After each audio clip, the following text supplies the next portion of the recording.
जब स्टार्ट होगी, clock signal जब हम देंगे तो फ्लिप फ्लॉप वर्क करता है, ये सारी चीज़ें हमने पढ़ी थी। तो सिमिलरली यहाँ पे भी आपका जो है टाइमिंग डायग्राम आएगा। टाइमिंग डायग्राम आपको यहाँ पे बताएगा कि किस तरीके से हमारा माइक्रो प्रोसेसर जो है वो क्लॉक सिग्नल के हिसाब से वर्क करेगा। ठीक है, तो जैसे कि आप स्क्रीन पे देख पा रहे हैं, यहाँ पे मैं आपको सबसे पहले मिनिमम मोड का टाइमिंग डायग्राम बताऊंगी। तो मिनिमम मोड के लिए हमारे दो ऑपरेशंस होते हैं, जैसे रीड हम करते हैं या राइट करते हैं। तो रीड और राइट का जो हमारा टाइमिंग डायग्राम है वो मैं आज आपको एक्सप्लेन करूंगी कि जब रीड प्रोसेस होगी तो हमारे मिनिमम मोड में कौन सा सिग्नल किस तरीके से वर्क करेगा, कौन सा सिग्नल लो होगा, कौन सा सिग्नल हाई होगा, ये सारी चीज़ें मैं आपको बताऊंगी। और उसके अलावा हम जो है रीड सिग्नल और राइट सिग्नल दोनों करेंगे एंड देन मैक्सिमम मोड को पढ़ेंगे। तो वैसे तो मैं आपको बता दूं कि अगर हमने मिनिमम मोड समझ लिया तो मैक्सिमम मोड समझना मुश्किल नहीं होगा, क्योंकि टाइमिंग डायग्राम अगर एक बार आप समझ लोगे तो उसमें मतलब हर मोड के लिए अलग अलग बार पढ़ना इतना वो नहीं रहेगा। फिर आप टाइमिंग डायग्राम देखोगे और आपको समझ में आ जाएगा कि किस तरीके से वर्किंग हो रही है, क्योंकि ऑलरेडी जो वर्किंग है वो तो मैं आप लोग को एक्सप्लेन कर ही चुकी हूँ कि किस तरीके से माइक्रो प्रोसेसर वर्क करता है। यहाँ पे सिर्फ अब हम क्लॉक सिग्नल के हिसाब से देखेंगे। वर्किंग तो हमको पता है, हम क्लॉक सिग्नल के हिसाब से बस देखेंगे कि किस तरीके से चीजें होती है। तो सबसे पहले we are starting with minimum mode read cycle. इसको मैं थोड़ा और बड़ा कर देती हूँ आप लोगों के लिए। ओके, सो यहाँ पे आप देख सकते हैं मिनिमम मोड रीड साइकिल है। तो सबसे पहले जैसे अगर आप इस टाइम डायग्राम को देख रहे हैं तो आपको सबसे पहले क्लॉक सिग्नल दिख रहा होगा, जो सबसे मतलब जो यहाँ पे आपकी वेव्स बनी हुई हैं बोलूँ या जो ग्राफ बने हुए हैं डायग्राम में, उसमें जो सबसे पहला सिग्नल आपको दिख रहा है यहाँ पे वो आपको क्लॉक सिग्नल का दिख रहा है। तो क्लॉक सिग्नल में आप देख सकते हैं कि टोटल कितनी साइकिल्स हैं। बताओ मुझे, कोई बताएगा कि टोटल कितनी साइकिल्स देख पा रहे हो आप यहाँ पे क्लॉक सिग्नल की? 4। 4, गुड। तो यहाँ पे आप देख सकते हो कि यहाँ पे टोटल 4 साइकिल्स हम देख पा रहे हैं क्लॉक सिग्नल की। और इन साइकिल्स को, एक सिंगल साइकिल को हम टी स्टेट भी बोलते हैं। तो इससे हम ये बोल सकते हैं कि there are 4 states in a clock cycle. किसी भी एक काम को कंप्लीट करने के लिए इन्होंने 4 स्टेट्स में यानी 4 क्लॉक साइकिल पे काम करने की बात बोली है, T1, T2, T3, T4। तो यानी अगर वो रीड ऑपरेशन कर रहा है तो वो 4 क्लॉक सिग्नल में रीड ऑपरेशन कंप्लीट कर देगा। जब वो राइट ऑपरेशन भी करेगा तो 4 क्लॉक साइकिल में यानी 4 टी स्टेट्स में राइट ऑपरेशन को कंप्लीट कर देगा। ओके, तो अब ये क्लॉक साइकिल जो है, मैंने आप लोगों को बताया था कि माइक्रो प्रोसेसर जो हमारा होता है, माइक्रो प्रोसेसर 6 मेगाहर्ट्ज, 8 मेगाहर्ट्ज और 10 मेगाहर्ट्ज की अलग अलग स्पीड पे वर्क कर सकता है। I am talking about 8086 micro processor. Okay, तो अगर ये 6 मेगाहर्ट्ज की फ्रीक्वेंसी में काम कर रहा है तो इसका मतलब ये हुआ कि T1 जो है या मतलब T जो है वो 1 अपॉन फ्रीक्वेंसी यानी टोटल 1 अपॉन 6 मेगाहर्ट्ज है, और that is equal to 167 nano seconds. तो यू कैन अंडरस्टैंड कि ये जो एक क्लॉक साइकिल है वो कितनी छोटी है। नैनो सेकेंड्स आप समझते हैं, आपका एक सेकेंड ही कितने जल्दी हो जाता है। अब उसमें भी 167 नैनो सेकेंड, मतलब कितना छोटी बात हम कर रहे हैं कि कितने फ्रीक्वेंटली। तो अगर हम अपने पॉइंट ऑफ व्यू में देखें तो हमारे लिए तो वो काम तुरंत है। तो अगर हम 4 नैनो मतलब 4 इंटू 167 नैनो सेकेंड्स की भी बात करेंगे तो भी वो 1 सेकेंड नहीं होता है। तो यानी 1 सेकेंड से कम में भी, बहुत ही कम में जो है ये हमारी पूरा एक रीड साइकिल जो है वो कंप्लीट हो जाता है। तो ठीक है, तो आप अपने टर्म्स में अगर बात करो तो ये काम एकदम इमीडिएट हो रहा है। But when you talk about micro processor, तो माइक्रो प्रोसेसर के लिए 167 नैनो सेकेंड बहुत होता है। पूरी एक क्लॉक साइकिल होती है जिसमें वो बहुत सारी इंफॉर्मेशन जो है वो शेयर कर लेते हैं आपस में। ठीक है, so there are 4 states, 4 T states, T1, T2, T3, T4, जिसमें पूरी कंप्लीट एक रीड प्रोसेस जो है वो हो जाती है। ठीक है, और ये जो एक वैल्यू होती है T1 की, अगर हम 6 मेगाहर्ट्ज फ्रीक्वेंसी लेकर चल रहे हैं तो 167 नैनो सेकेंड होती है। तो इससे आप ये भी समझ सकते हो कि अभी तो हमने सबसे लोएस्ट लिया है। हमें पता है 8086 माइक्रो प्रोसेसर जो है वो 6, 8 एंड 10 मेगाहर्ट्ज में काम कर सकता है। तो अगर हम सबसे छोटी फ्रीक्वेंसी की बात कर रहे हैं तब T1 हमारा इतना कम है। तो आप सोचो अगर 1/6 की जगह 1/8 होगा तब क्या वैल्यू होगी, या 1/10 होगा तब तो और भी कम, मतलब और भी जल्दी काम हो जाएगा, और भी कम समय में काम होगा, है ना। तो इसी से आप समझ सकते हैं कि 8086 जो है वो कितना फास्ट वर्क करेगा। ओके, नाउ अब आपको मैंने एक बात जो है, आपको टाइम डायग्राम बताने से पहले मैं आप लोगों को कुछ चीजें रिवाइज कराना चाहूंगी जो मैं आप लोगों को इससे पहले बहुत बार बोल चुकी हूँ। सबसे पहली बात, मैंने आप लोगों को बताया था कि जो एड्रेस बसेस होती हैं या जो एड्रेस पिन्स होती हैं 8086 माइक्रो प्रोसेसर में, वो सिर्फ एड्रेस कैरी नहीं करती हैं, उसमें मल्टीप्लेक्सिंग होती है। किस किस की होती है? A0 से लेकर A15 तक जो 16 बसेस हैं, 16 एड्रेस बसेस हैं, उसमें मल्टीप्लेक्सिंग होती है डेटा की भी। इसका मतलब ये है कि ये जो पिन्स या बसेस होती हैं, ये 16 पिन्स या बसेस जो होती हैं, वो एड्रेस और डेटा दोनों को कैरी कर सकती है अलग अलग समय पे। सिमिलरली A16, 17, 18 एंड 19 ये जो 4 बसेस हैं, ये एड्रेस के साथ साथ स्टेटस को भी कैरी करती हैं। इसमें किसी को कोई डाउट तो नहीं है? मैं ऑलरेडी बता चुकी हूँ, ठीक है। तो अब ये जो हमारी बसेस हैं, इसके अलावा मैंने आपको एक और बात बताई थी कि जो एड्रेस होता है, ये जो बसेस हैं वो एड्रेस कैरी करती हैं only in first clock cycle, बताई थी ना। तो पहले क्लॉक साइकिल में ये सिर्फ जो है वो एड्रेस को कैरी करेंगे। तो अब आप यहाँ पे देख सकते हैं डायग्राम में भी कि हमारी जो दोनों एड्रेस बसेस हैं, A16 से लेकर A19 तक और A0 से लेकर A15 तक, वो फर्स्ट क्लॉक साइकिल में एड्रेस को कैरी कर रहे हैं, ठीक है।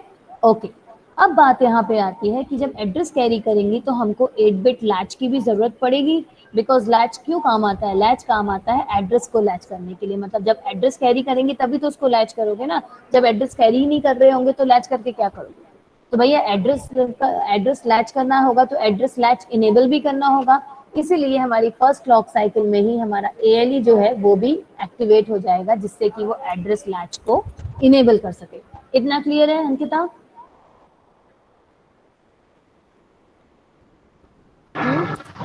Yes ma'am.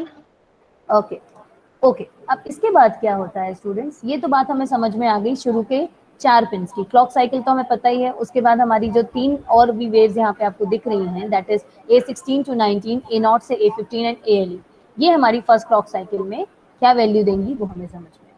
ओके, नाउ अब क्या है, आप जो रीड साइकिल जो है 8086 रीड कहाँ कहाँ से कर सकता है? या तो वो मेमोरी से रीड करेगा, या तो वो इनपुट आउटपुट से रीड करेगा, है ना। और कहीं से तो रीड कर नहीं सकता।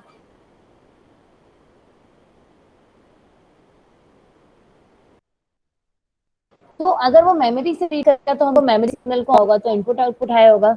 इसीलिए आप यहाँ पे देख सकते हैं ये जो हमारा मेमोरी इनपुट आउटपुट पिन है वो भी यूज होगा रीड साइकिल में। अब आप देखेंगे कि पहले ही उससे हमारा जो ये है मेमोरी, उसको इसने हाई कर दिया। मेमोरी हाई कर रहा है मतलब अभी फिलहाल जो आपको यहाँ पे सामने आपके टाइम साइकिल दिख रही है, ये जो आपको रीड साइकिल दिख रहे हैं, ये मेमोरी से रीड होने की बात कर रहा है, ठीक है। इसलिए मेमोरी हाई है। आपको याद होगा memory input output active low signal है। मतलब अगर इसकी इस पिन की वैल्यू 1 है यानी इनपुट आउटपुट एक्टिवेटेड नहीं है। और मेमोरी जो है वो एक्टिव हाई सिग्नल है क्योंकि उसके ऊपर बार नहीं है। इसलिए अगर ये इसकी वैल्यू हाई है मतलब मेमोरी पे वर्क हो रहा है, ठीक है। तो क्योंकि मेमोरी से रीड करना होगा तो मेमोरी को ओपन करना जरूरी है, तो इसलिए यहाँ पे हमारा ये हाई होगा। ओके, नाउ अब भाई रीड कर रहे हैं तो क्या ट्रांसमिशन रिसीविंग की जरूरत पड़ेगी? मुझे कोई बताओ, ट्रांस रिसीवर की जरूरत पड़ेगी क्या if microprocessor is reading something? कौन बताएगा? गोविंद?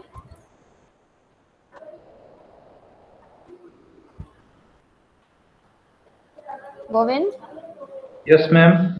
बताओ बेटा, अगर मैं माइक्रो प्रोसेसर जो है वो रीड कर रहा है तो क्या उसको ट्रांस रिसीवर की जरूरत पड़ेगी? लॉजिक से सोचो।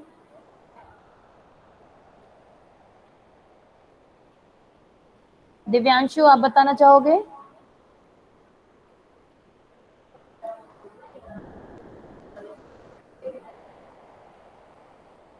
आर्यन? आर्यन, आर्यन वाला आर्यन, यस मैम। बताओ बेटा, ट्रांस रिसीवर की जरूरत पड़ेगी क्या अगर वो रीड करना चाह रहा है माइक्रो प्रोसेसर तो?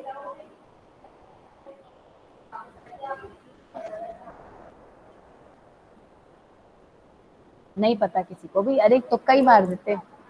चलो मैं बताती हूँ। मैम पड़ेगी। पड़ेगी जरूरत, यस। क्यों जरूरत पड़ेगी? क्योंकि देखो ट्रांस रिसीवर, अभी आपका जो माइक्रो प्रोसेसर है उसके पास ना कोई डेटा है ना कोई इंस्ट्रक्शन है। अगर उसको रीड करना है, जैसे मेमोरी से उसको इंस्ट्रक्शन रीड करना है या डेटा रीड करना है, तो उसको पहले फेच तो करना पड़ेगा ना।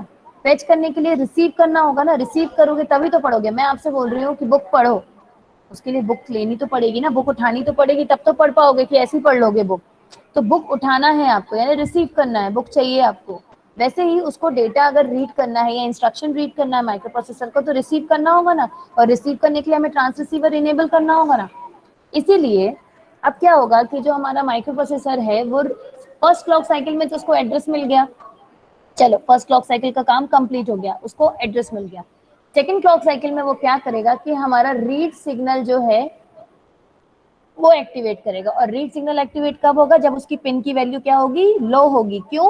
क्योंकि it's a active low signal, उसके ऊपर बार है, ठीक है, एक्टिव लो सिग्नल है, मतलब जब उसकी वैल्यू लो होगी तब रीड हमारा एक्टिवेटेड होगा। तो रीड सिग्नल उसने एक्टिवेट किया 8086 माइक्रो प्रोसेसर ने। रीड सिग्नल आप देख सकते हैं सेकंड क्लॉक साइकिल में हमारा रीड सिग्नल जो है वो लो हो चुका है। इसका मतलब क्या हुआ कि 8086 ने इंफॉर्मेशन भेजी कि मुझे अब रीड करना है तो मुझे डेटा दो।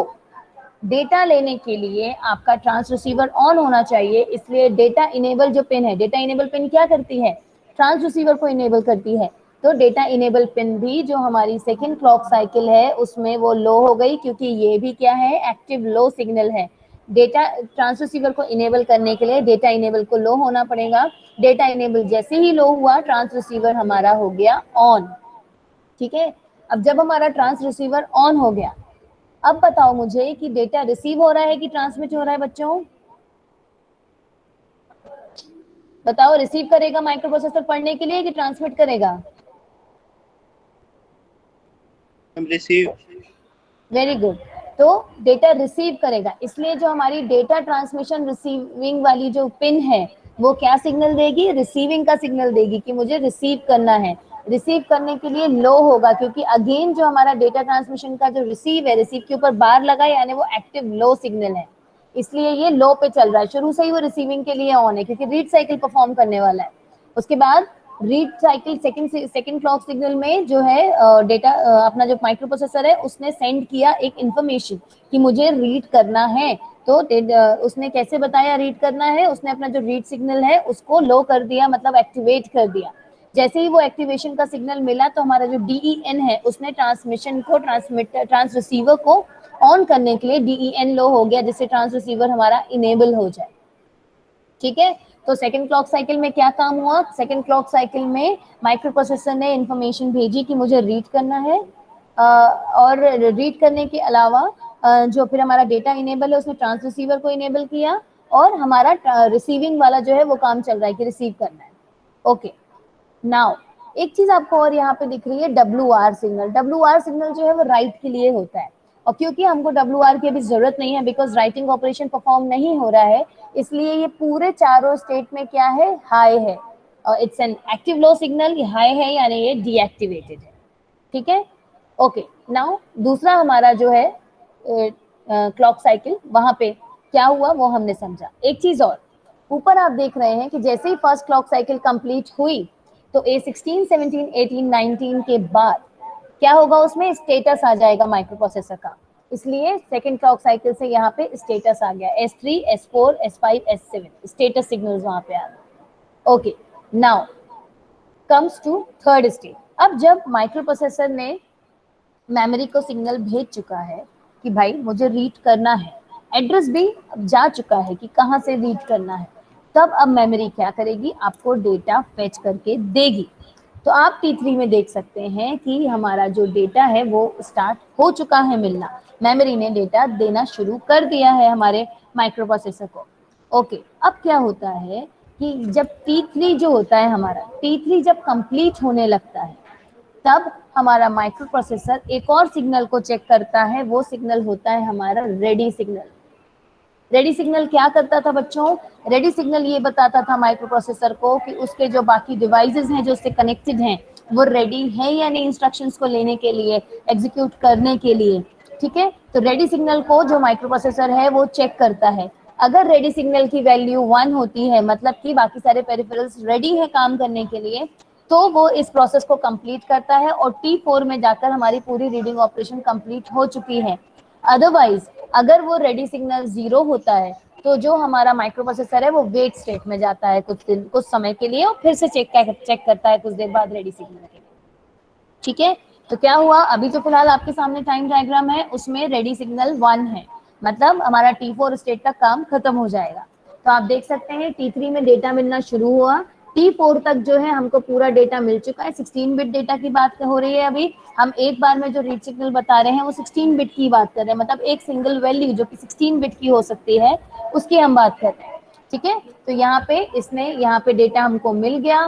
फिर हमारा जो सारे के सारे हैं आप देख रहे हो, बाकी अब पूरे T4 के खत्म होते होते तक हमारे सारे के सारे सिग्नल्स जो है वो डीएक्टिवेट हो चुके हैं।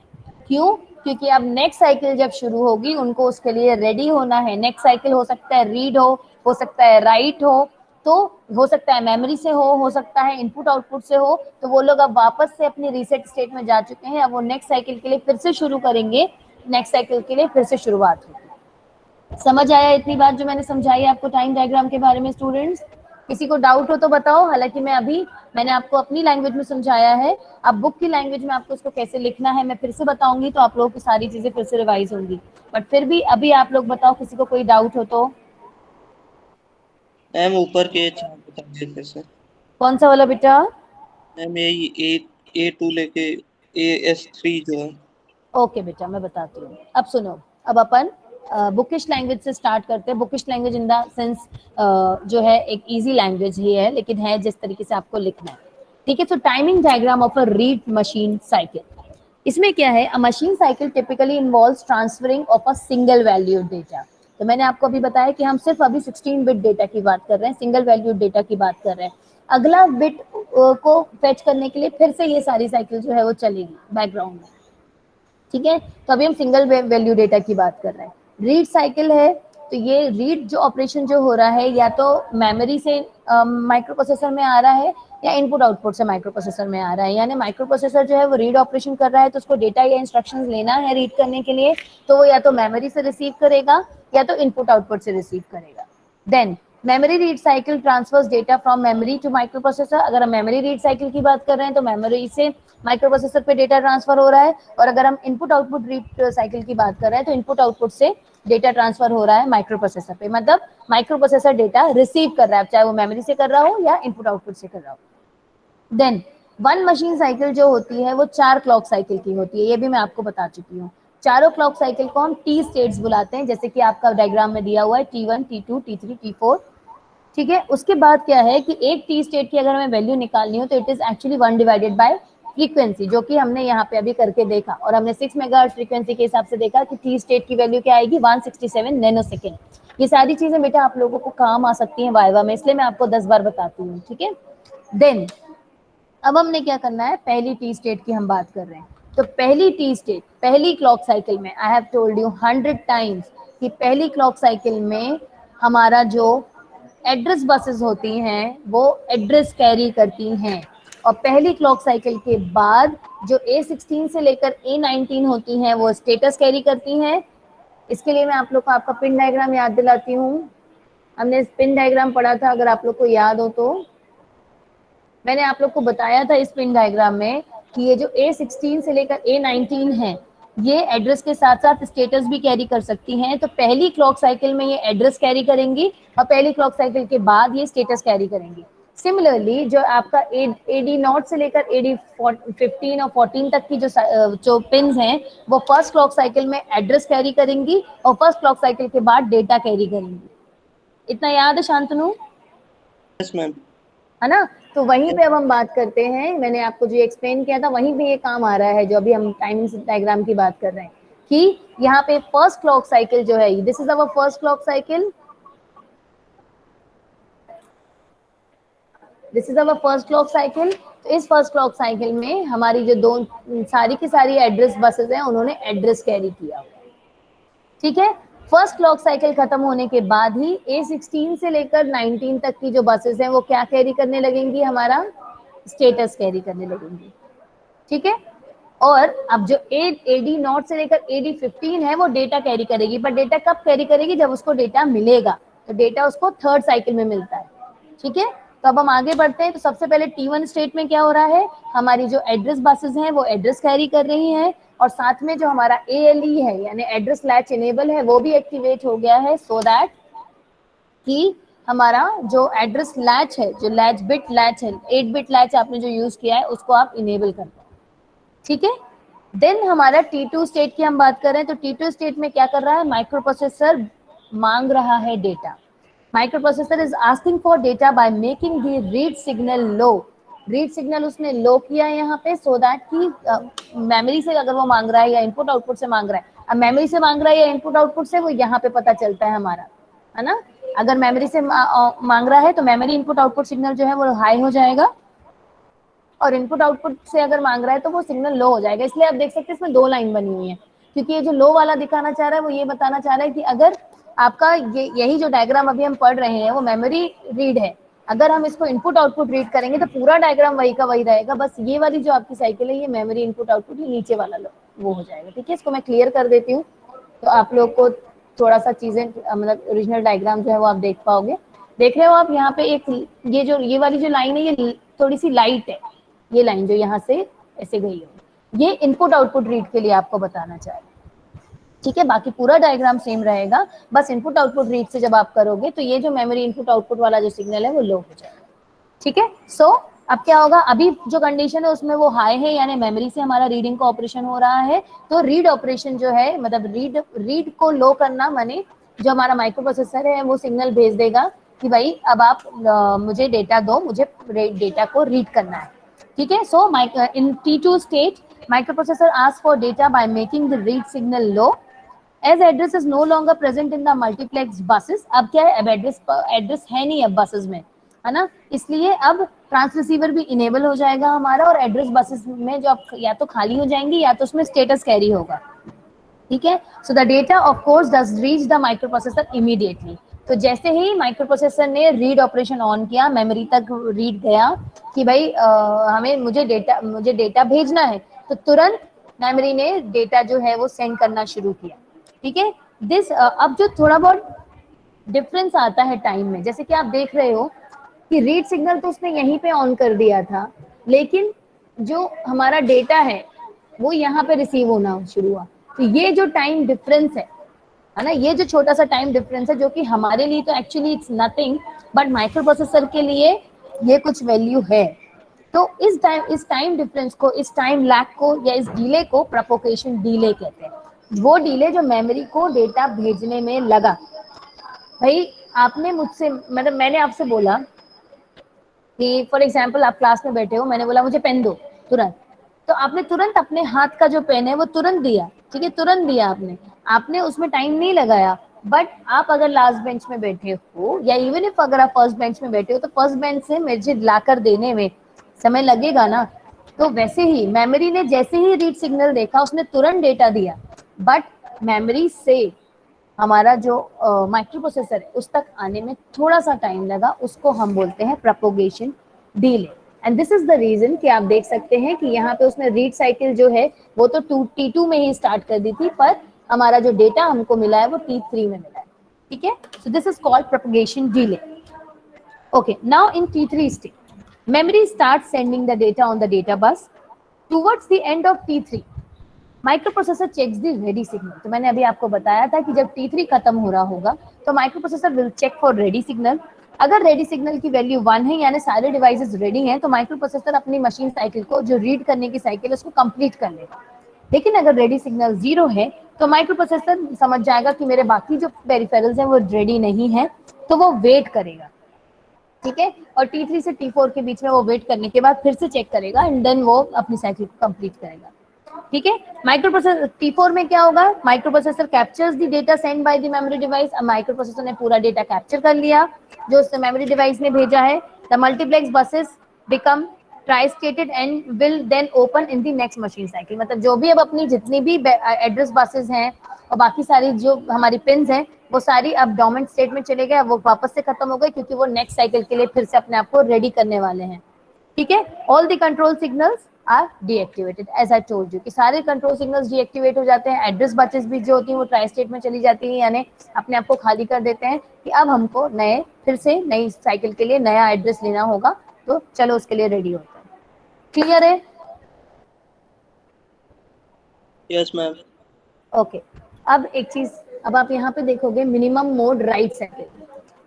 मिनिमम मोड राइट साइकिल में आपको जो कुछ डिफरेंस दिख रहे हैं वो मैं आपको बताती हूँ। पहला डिफरेंस, रीड और राइट जो है वो आपस में इंटरचेंज हो गए हैं सॉर्ट ऑफ। क्यों? क्योंकि अब हमारा रीड सिग्नल की हमें जरूरत नहीं है, तो रीड सिग्नल हमेशा पूरे समय में हाई है, हमें उसकी जरूरत नहीं है। और राइट सिग्नल जो है वो सेकेंड स्टेट में एड्रेस लेने के बाद जो है वो माइक्रो प्रोसेसर अब राइट के लिए सिग्नल भेज रहा है कि मुझे आपको डेटा भेजना है। व्हेन इट इज राइटिंग यानी वो मेमोरी में राइट कर रहा है या इनपुट आउटपुट में राइट कर रहा है, तो वो डेटा ट्रांसमिट कर रहा है। ट्रांसमिट कर रहा है, इसलिए हमारा DTR डैश भी जो अभी तक लो था वो क्या हो गया? हाई हो गया। ठीक है। और हमारा DEN तो तभी इनेबल हुआ जैसे पहले हुआ था भाई, DEN तो ट्रांस रिसीवर को इनेबल कर रहा है, चाहे रिसीविंग करो चाहे ट्रांसमिशन करो, तो वो सेम है। मेमोरी इनपुट आउटपुट भी सेम है। अगर मेमोरी से हम मेमोरी में राइट कर रहे हैं तो मेमोरी वाला सिग्नल एक्टिवेट होगा, अगर इनपुट आउटपुट में कर रहे हैं तो वो होगा। ALE भी सेम है और फर्स्ट टाइम T1 स्टेट में हमारे एड्रेस बसेस भी सेम है। ठीक है। अब जो डी नॉट है, अब आपको यहाँ पे लगेगा एक चीज की मैम पहली वाली में जो डी नॉट था हमारा, मतलब हमारा जो डेटा था वो थोड़े लैग के बाद मिला था, लेकिन यहाँ पे तो हमको डेटा तुरंत है, ऐसा क्यों? तो ऐसा इसलिए बच्चों क्योंकि मैंने आपसे डेटा मांगा, आपसे मैंने पेन मांगा, ठीक है, तब आपको अपनी सीट से उठकर मेरे पास लाने के लिए टाइम लगा। बट मैं जब आपको पेन वापस दे रही हूँ तो मेरे पास तो ऑलरेडी पेन है ना। वैसे ही जब डेटा रीड करना था तो मेमोरी से लेने के लिए रीड में टाइम लगा, तो डेटा थोड़े डिले के बाद आया, पर अभी तो डेटा इसके पास है ना, वही तो वो राइट करने जा रहा है ना, इसलिए इसके पास तुरंत था। समझ आई ये बात? शांतनु? Yes ma'am. है ना? इसीलिए जो आपको डिफरेंस दिख रहा होगा यहाँ पे, सिर्फ इस डेटा का डिफरेंस दिख रहा है, जो ये डिले था अब यहाँ पे है, और बाकी सारी चीजें सेम। ठीक है, तो अभी मैं इसको भी एक्सप्लेन कर देती हूँ सिंपल लैंग्वेज में।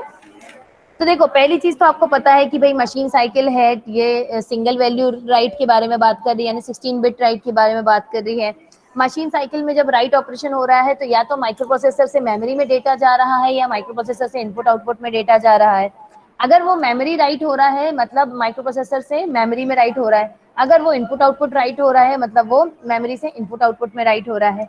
एक मशीन साइकिल जो है वो 4 क्लॉक साइकिल के बराबर होती है या 4 टी स्टेट के बराबर होती है। एक T state is equal to 1 upon frequency, frequency can be 6 megahertz, 8 megahertz and 10 megahertz. ये सारी चीजें सेम।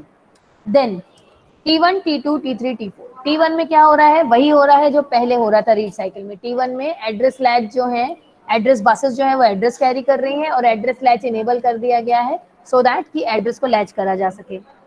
फिर T2 में क्या हो रहा है? एड्रेस बसेस के एड्रेस जो है वो अब चला गया एड्रेस बसेस से, अब उसमें स्टेटस कैरी हो गया और डेटा कैरी हो गया है। क्यों? क्योंकि डेटा ऑलरेडी है उसके पास, अब लिखना है।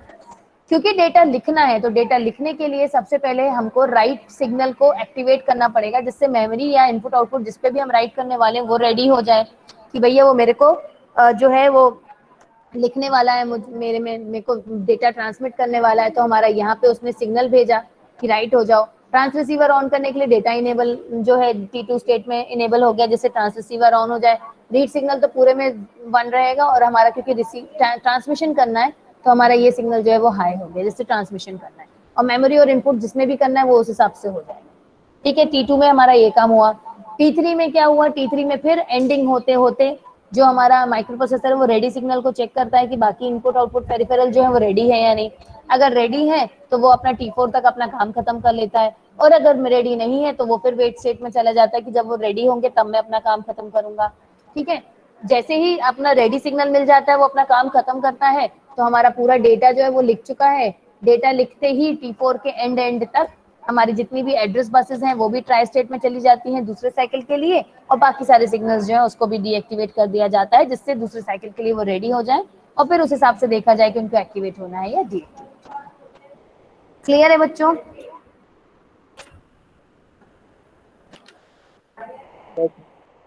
ओके, अब अपन का जो नेक्स्ट रहेगा maximum mode read and right cycle.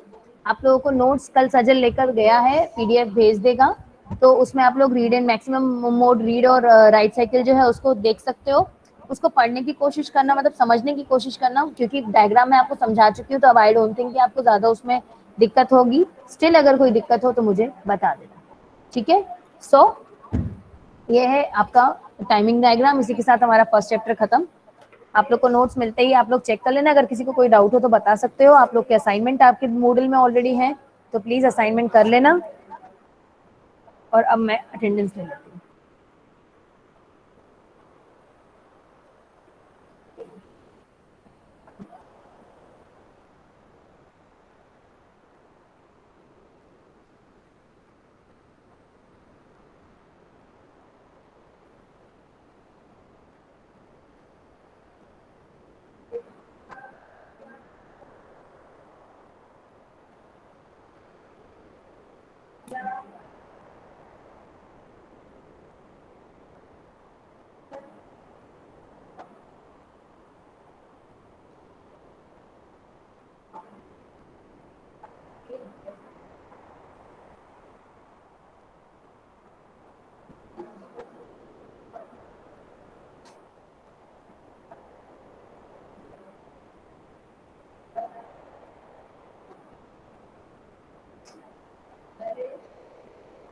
जैसे जैसे मैं नाम लेती जाऊंगी स्टूडेंट्स, आप लोग अपना जो है रोल नंबर चैट बॉक्स में लिखते हुए लीव करते जाना, ठीक है? उस हिसाब से अटेंडेंस रहेगी।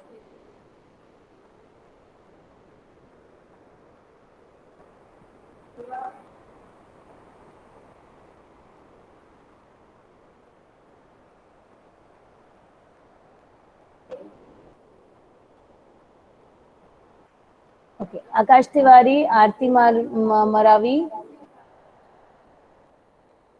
अभिनंदन, आदिति, आदित्य, आकाश दुबे, अमन, अमिका, अमित, अनिकेत, अनिरुद्ध, अंजीमंत, अंकिता, अंकुर एब्सेंट है, अंशिता, अनुराग शुक्ला, अरीबा, आर्यन, आर्यन श्रीवास्तव, आशिफ, अस्तित्व अस्तित्व नहीं है, अविरल, आयुष चौबे, आयुष श्रीवास, भाग्यश्री, चिराग, दीक्षा, दीपिका, दिव्यांशु, फायका, फातिमा एब्सेंट है, गौरव, गोविंद, हर्ष कुमार, हर्ष शाक्या, हेमंत, हिमांशु, ऋषिकेश एब्सेंट है, जय शुक्ला, करण, करम सेंदानी एब्सेंट है, केशव, प्रतीक, कृतिका, कुमार रितेश एब्सेंट है। कुमार रितेश को बोलो भाई ज्वाइन करने को, वापस क्यों नहीं आ रहा है वो इतने दिन से। शांतनु, माधव, महक, महिमा, मानव, मान्या, मयंक, एहसान, मेघा, अदनान भी एब्सेंट है, मोनिका, मुस्कान, निधि, निखिल, निमिषा एब्सेंट है, पल्लवी, पार्थ एंड पीयूष। ठीक है, तो दैट्स ऑल फॉर टुडे। अब अपन कल से सेकेंड यूनिट स्टार्ट करेंगे।